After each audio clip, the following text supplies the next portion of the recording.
Hi, I'm Greg Giuliano, executive coach and author, and I'm here with Phil, and I'm going to tell you the best advice I ever got. Be Shaq. B Shack. Greg, I read your book, man. I don't see that in there. What's B Shack? Talk to me. So many years ago, had just started my company, shifting from psychotherapy to executive coaching and consulting. And I was kind of hiding a little bit because I was, timid in stepping into it because it was a brand new field way back then. This was before you were born, Phil, long time ago. And one of my very first coaches, I think all coaches should have a coach, by the way. So one of my very first coaches said, "So Greg, we lived in Southern California. So Greg, Shaq, when does Shaq sit?" And I said, "Well, Shaq sits when Shaq decides to sit." And he said, "Exactly. So in your company and what you're doing now, you're Shaq. So what are you doing sitting? Get off the bench. Be Shaq." Oh, I love that. That's great advice, right? Get off the bench, get to work. Oh, I get it, man. I thought it was shoot bad free throws or maybe No. buy bunches of companies, right? Because now Shaq is the best business guy out there now. I Right? know. So I know. It's like, stop being timid, and be Shaq. The only person who can make you sit down is you. So why are you sitting? wow. Yeah, That's it was great advice. Boom. Okay, Yeah. changed everything. Yeah. Wow. Totally. Well, that's a great way to start, man. That's a great way to start. So first, congrats on the book, The Next Normal. Great Thank book, you. airplane read, really easy to read. Lots of checklists and workbooks or worksheets. I mean, which I was like, oh geez, Greg's going to put me to work here. Yeah. So I admittedly I did not do all the worksheets, but I promise I read the book and it was really good. I thought Good. there's lots of good insight in there. So I want to start kind of maybe a little bit about Shaq, maybe not, and that is competition. You talk a lot about competing commitments in the book and how Right. there's different commitments, right? As a leader, as someone in an organization who's meant to steer and guide. So talk to me about that competing commitments. Why is that such an important thing for our folks, either when we're transitioning, when we're in times of change, or maybe even when Right. things are good?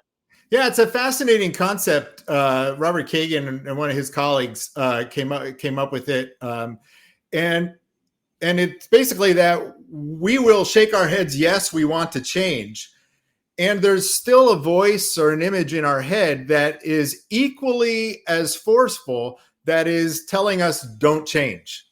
And so we just need to acknowledge that we have this, it's like in the cartoons when we were kids with the angel on one shoulder and the devil on the other, right? We have those competing commitments. We have a commitment to change, and we have a commitment to don't do anything to change, because if we do, something terrible will happen. And that's going on in our heads. We're all just as crazy as I am.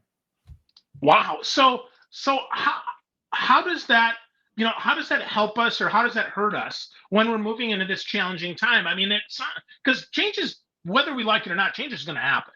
Change Right. is going to be here, right? So how does that help us or how does that hurt us when we're looking to embrace the next normal? Yeah. So if we acknowledging, yeah, change it's not a bug in the system. As I say in the book, it's a feature, right? Change just is. So how do we respond to it? And so knowing that we have those competing commitments then helps us to get over oh, why is this happening to me, right? That victim mentality, oh, poor me. Leaders don't have the luxury to say, oh, poor me, why is this happening? Leaders have to say, okay, that just happened. Now what do we do? And helping people to get into that frame of mind that yes, things are changing and some things are out of our control, like a pandemic, but there's a whole bunch of stuff that is in our control. So what do you have control over? And what do you want to do about it? You have agency, and leaders have to understand that for themselves, and leaders have to help other people get into that frame of mind and understanding that they have agency and power. And what do you want to do now? Okay, so So how do we get there, Greg? I mean, that sounds obvious, right? I mean, I got a lot of stuff. I know I'm a leader. I can control stuff, but how do I actually get my brain right and control the controllables instead of letting all the outside crap hit me in the head?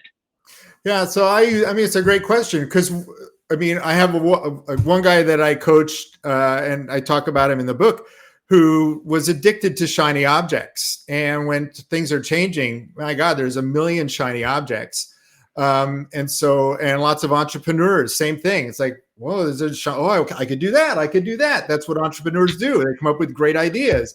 But how do you stay focused? And so understanding at a high level, and this is why in the book I start with what's the impact that you want to have and getting really clear on that aspiration that you have for yourself, because we need a filter for making decisions that we can take all those shiny objects and run them through a decision-making filter in our head, right, with our internal board of directors and say, so I could chase that shiny object.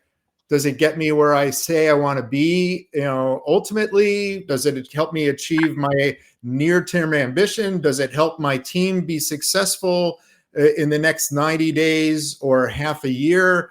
So we need some kind of a filter for deciding what are we going to do and what are we not going to do. And that's really grounding, especially when we are a leader of a team. If it's just me, I can do whatever I want. But as soon as I've got even one more person working for me, it's not about me anymore. What do I need to do to help that person show up and be their best? And I need to be grounded and clear on, here's what's most important. Now let's figure out how to get there. Yeah. I think a lot of times we miss that. To your point, we chase the shiny and we forget about the real impact and the real goal there, because shiny is fun, shiny is new, shiny is change that I can control, right? Love shiny. Yeah. I love shiny stuff. Yeah, but if I signed up when I became a leader of other people, I signed up to help them achieve their goals, our shared goals. And I can't keep changing the goals because I like to chase shiny objects. No, we said that in this quarter or in this year, this is what's most important. And that would be really cool, but it's not now. It's down the road. Yeah, it's not aligned, right? It's not right.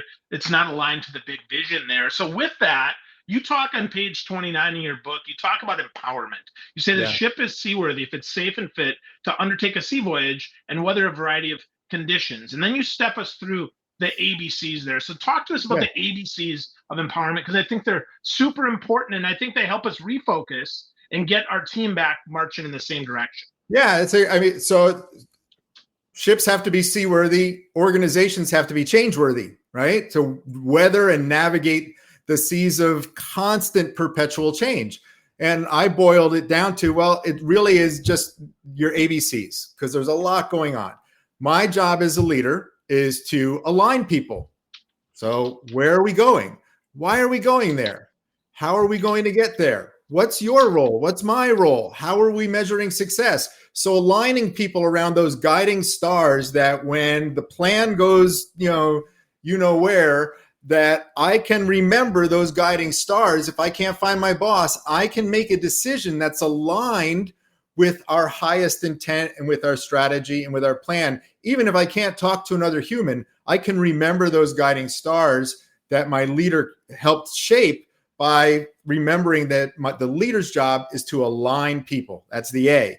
The B is bench strength. Do we have the capacity to weather change? To do what we have to do, to communicate, to collaborate, to engage in order to create new things together, to create value for our customers or our clients. So as a leader, I always need to be thinking about, what's my bench strength? How are we doing today? Do we have the capacity that we need? And how can I help the organization or the team or this person develop themselves in order to be who I need them to be, in order to achieve what we have aligned on? This is what's most important. And then the C is for coordinating action, that we have to keep a lot of plates spinning. And so my job as a leader is to make sure that all of the action is coordinated. So I want to know, what have you decided is your unique contribution, team member? And okay, that's yours. And I do that for all my team members. So I make sure that all the stuff is coordinated so that nothing's falling through the cracks and we're not duplicating work and wasting time and energy. So those are my ABCs: align people, build bench strength, coordinate action. Wow. Seems very simple. So where do we go wrong there, Greg? I mean, there's in simplicity, certainly there's beauty, but also I think sometimes because it's so clear, sometimes that actually makes it ambiguous because like, okay, it can't be that simple. Don't I have to introduce some complexity here to make it more valuable? Yeah, no, we have enough complexity. So, I aimed the book when I was writing the book. Who was I writing it for? I work with a bunch of senior leaders who have years, sometimes decades of leadership habits in place. And so at some point, development becomes more about subtraction than it does about addition. So how do I make things simpler for them? So to remind them, it's all about these ABCs. Reminds them that on a daily basis, when I'm looking at their calendar with them or thinking about a conversation that they need to have. So what's the point of this conversation? What's the point of this meeting that you're going to have? You're going to bring all these people together. So what do you need to align around, and what skill do you need to develop collectively, and what communication needs to occur to make sure everyone is coordinated? So it becomes a framework for how they design, how they use their time. Oh yeah, this conversation is to make sure we're in alignment. Oh, this conversation is to make sure that we're talking about their development together. This conversation is just to make sure that everything's well coordinated and that they are communicating with who they need to coordinate with. So it becomes a way for them to check of how are they using their time, and everything that they're doing every day falls into one of those three categories, sometimes all three at the same time. Yeah, that makes so much sense. There's so much there to be that simple. And if it doesn't fit, then having the strength to say, no, I'm not going to do this. I might need to delegate this, right? Maybe that's the D, right? Delegate or just ditch it altogether, right? Right. Well, that's so one of the tools that I love to use with leaders is called a 90-day tactical action plan. And I ask each leader, this quarter, what is your work? What are the 4 things? It's only a quarter. It's not a lot of time. Only a quarter. What are the 4 things that you have to deliver on behalf of the organization or the team this quarter? And they'll start to make this big old list. And I'll say, so wow, so that is yours. Well, actually, no, that's one of my team members. Okay, well, then that goes on their tactical action plan. So it helps us when they get clear on, this is what I own and this is what I'm going to deliver. And this is what I'm going to say, hold me accountable. This is my stuff. Then it makes it real. Then you use that as, okay, now I'm going to look at your calendar and you have this meeting and that meeting and that meeting and that conversation. It's like, so how does all that stuff in your calendar help you achieve the 4 things you just told me you absolutely need to get done this quarter? Well, this one does, that one doesn't. So then why are you at that meeting? That has nothing to do with you just promised your boss, hold me accountable for these 4 things. And you're spending 50% of your time on stuff that you're not accountable for. It's not yours. Why are you spending your time there? So it helps them, all this stuff for me as we're having this conversation, right? The through line for all of it, the ABCs and is intentionality.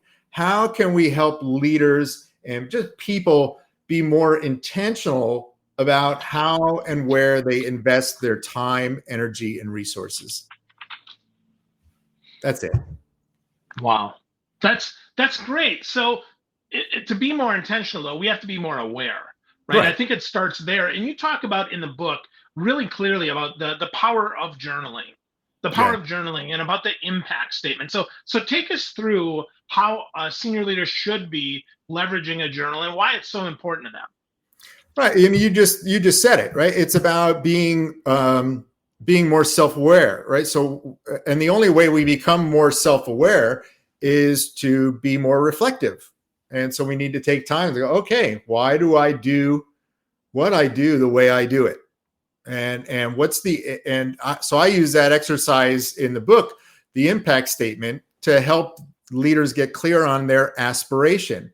What's the impact that they want to have in the world? I want to be, I am this kind of leader, right? It's like match game, right? I'm a blank leader who helps others blank. And I want them to get clear on that. So well, let's ask ourselves some questions. So tell me about leaders that you admire. And why do you admire those leaders? What are the characteristics that they have? So how would you describe your favorite leader? How would you describe your favorite leader? Steve Kerr is an inspirational leader who helps others by teaching and mentoring. And it's right, somebody like that. Great. What's yours? What's your impact statement? Awesome. So is it true today, or is it still 100% aspirational? Let's go find out. Let's ask some people, how they see you, so that so we can become more intentional about, wow, that's how I want to show up. That's the story that I want people telling about me. I need to change some behaviors, because the behaviors that I'm engaging in now don't lead people to use those words to describe me. So I need to change how I show up. So you're right. It starts with awareness. And that awareness comes from doing some journaling and some reflection. So yeah, the people I work with know that, I got lots of questions. Here, write this down. Write it down. Just a couple of minutes. Oh, Greg, I can't believe you want me to write that down. No, just write it down. Humor me. Just write it down. You can throw it away when you're done, but let's write it down so that we both see it on paper and you go, oh, so is that real, or did you just make that up? So it's a great process, and it gives us something to talk about, right? Because development, learning, first is reflection. So I need them to reflect on something. So I give them something to journal. Write this down. Let's reflect on some statements together. And then, okay, now let's talk about it. And now what's the shift you want to make? Go practice that. And then you come back, and guess what? We're going to reflect on it and talk about it again, right? That's how we get better. Yeah, for sure. I'm just laughing because it seems like such a simple process, and yet it's often so hard to do in practice, right? So we get locked into it. We have our autopilot, and we fall asleep, right? We become unconscious, and we just kind of go through our day. That's why everybody, I have a coach. Everybody, and my coach reminds me, hey, Greg, you're kind of sleepwalking through this. You're right. Thank you. Okay, let's get intentional, right? We all need someone who is going to remind us to, hey, wake up. This is what you said you wanted to do. How are you doing with it? This is how you said you wanted to show up. How are you doing with that? Were you true to what you said you wanted today? We all need that. We all need someone in our life who's going to say, hey, you have spinach in your teeth. Yeah, and so often it has to be someone outside of our direct circle, because there's a lot at risk, right? I mean, if it's your spouse, or if it's, your direct report, they're gonna be like, well, I don't know. He must like it there, or I wouldn't, or it wouldn't be there, right? I mean, if it's the great leader. So, I guess I've got more to ask about the book, but let's talk a little bit about the coaching there. Yeah.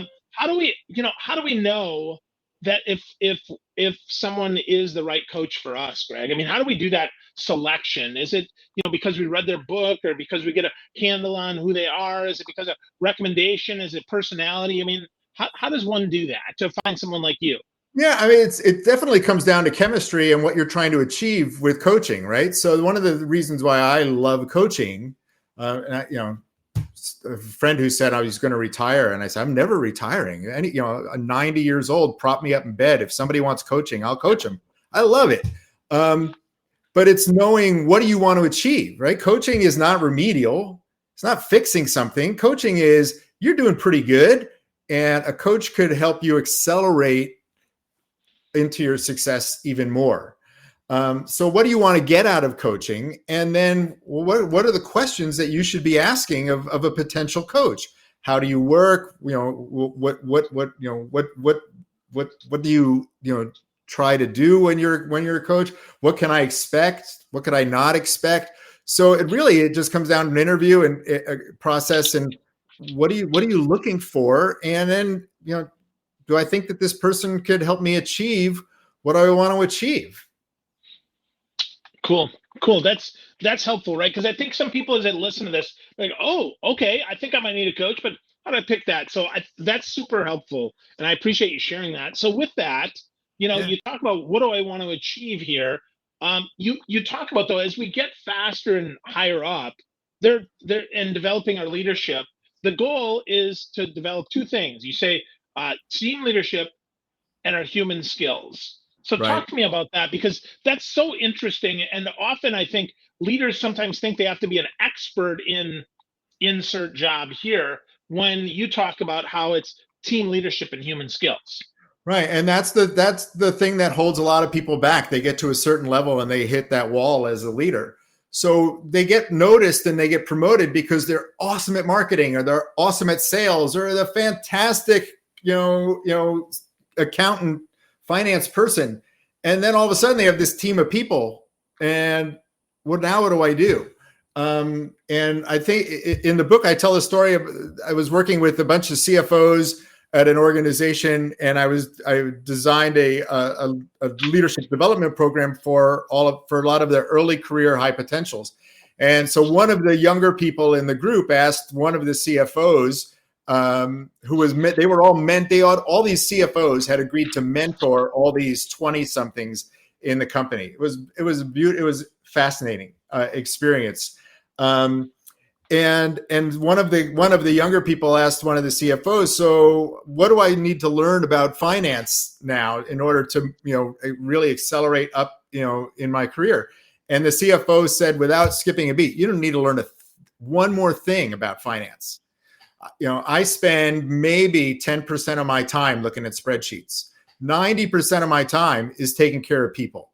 So if you want to accelerate your career path, work on people skills, work on human skills, work on taking care of a team, because that's what you're going to spend most of your time doing the higher you climb in the organization. Because when you get to that point, all of your success is dependent upon your ability to get other people to engage and contribute on your behalf.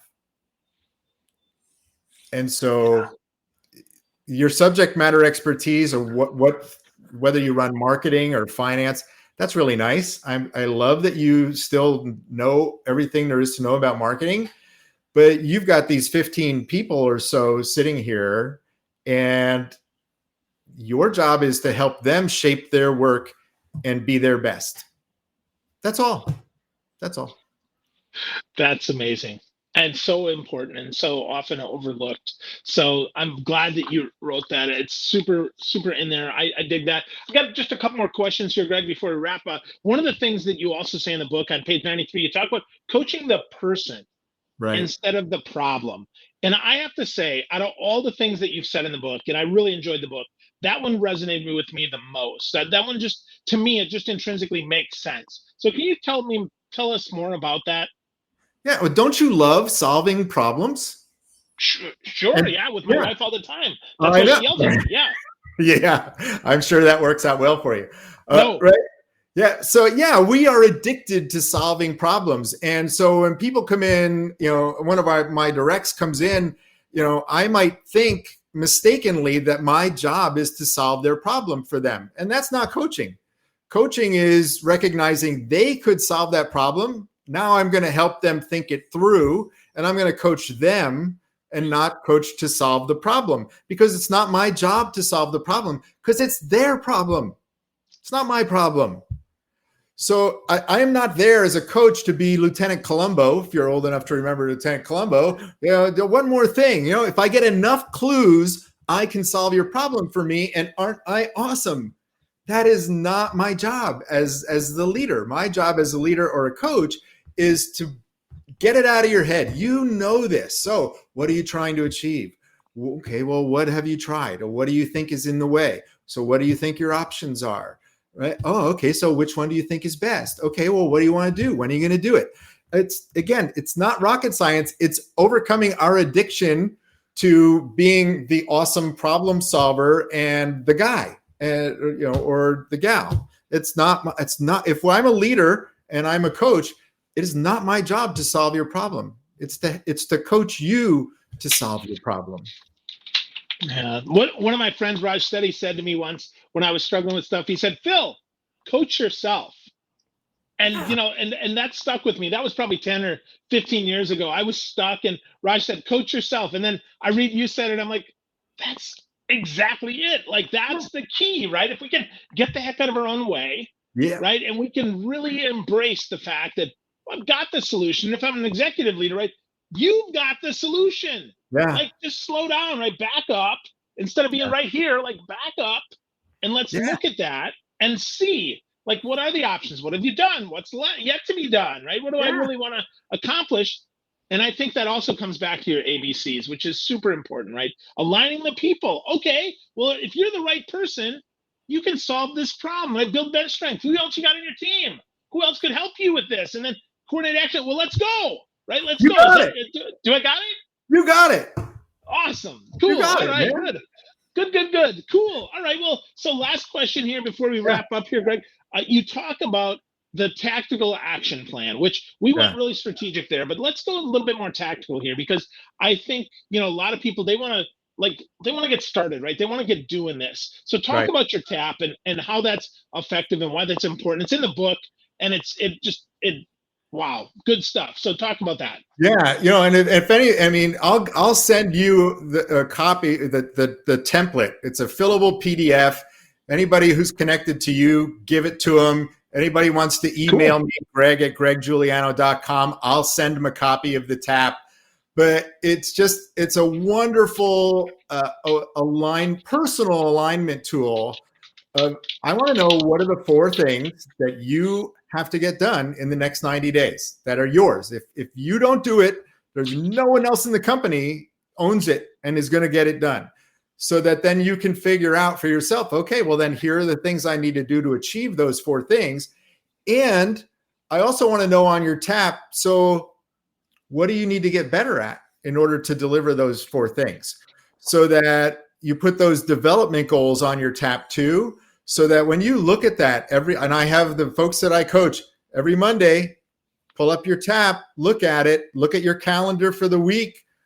What helps you with your TAP? What is a waste of your time, right? Delegate it, delete it, right? Have that yard sale once a week, give stuff away or get rid of it.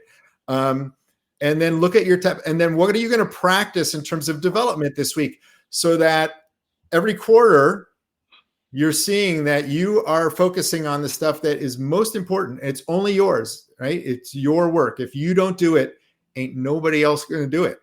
And it's just an incredible empowerment tool. It helps people shape their work, helps people really get focused. And it's not trying to boil the ocean the whole year, 5 years. It's just this quarter. What do you got to do? Yeah. So simple yet so powerful, which is what I love. And I would say, Greg, that's what I love about your whole book, man. It's super good, right? The Next Normal. Like I said, it's an airplane read. I was on a plane last week to go visit family, and I was like, ooh, like this is good, man. This is good. So if you're going to give folks one last piece of advice to help them get started on the path towards embracing the next normal and transforming their leadership and their team and their organization, what would it be? I think it would be being as intentional as you possibly can be. I remember a story when I was younger. I was in grad school, and somebody told this story about, imagine a group of morons, happy morons, who are engaged in their work, and they're carrying bricks from one side of a field to another side of the field. And then they stack them up, and then they would do that back and forth. And then one day, one of the morons in the middle of the field all of a sudden stopped and said, why am I doing this? And from that moment on, it was a point of no return. Wasn't as satisfied just carrying the bricks back and forth. And so the starting point for us, and many of you have all probably already asked this, is why am I doing this? Why am I doing this? Why am I doing it this way? And if you've asked that, then it's becoming clear on, well, what impact do you want to have? What do you want people saying about you as a leader at the end of the day, at the end of the meeting, at the end of your time at this company, at the end of your career? What's the story going to be about you? And the more intentional you become about that, it helps you to shape how you show up and how you take care of your teams and how you lead in your organization. So that would be my last piece of advice. Get really intentional on the impact that you want to have. I love that. That's a great way to take us out. You say in the book that attention follows intention. So getting intentional certainly will help. Folks, I want to encourage you to get to know Greg more. Check out the book, The Next Normal. Go to greggiuliano.com. Check it out, folks. I'm telling you right now, it's transformational. It's easy to read, and it'll take you the rest of your life to implement if you want to do it right, because you need to be more intentional. So, Greg, thank you so much for sharing the book with me, for sharing some time with me, and all of your insight. I so appreciate you, man. Thank you so much. Thank you, Phil. Take care. You too.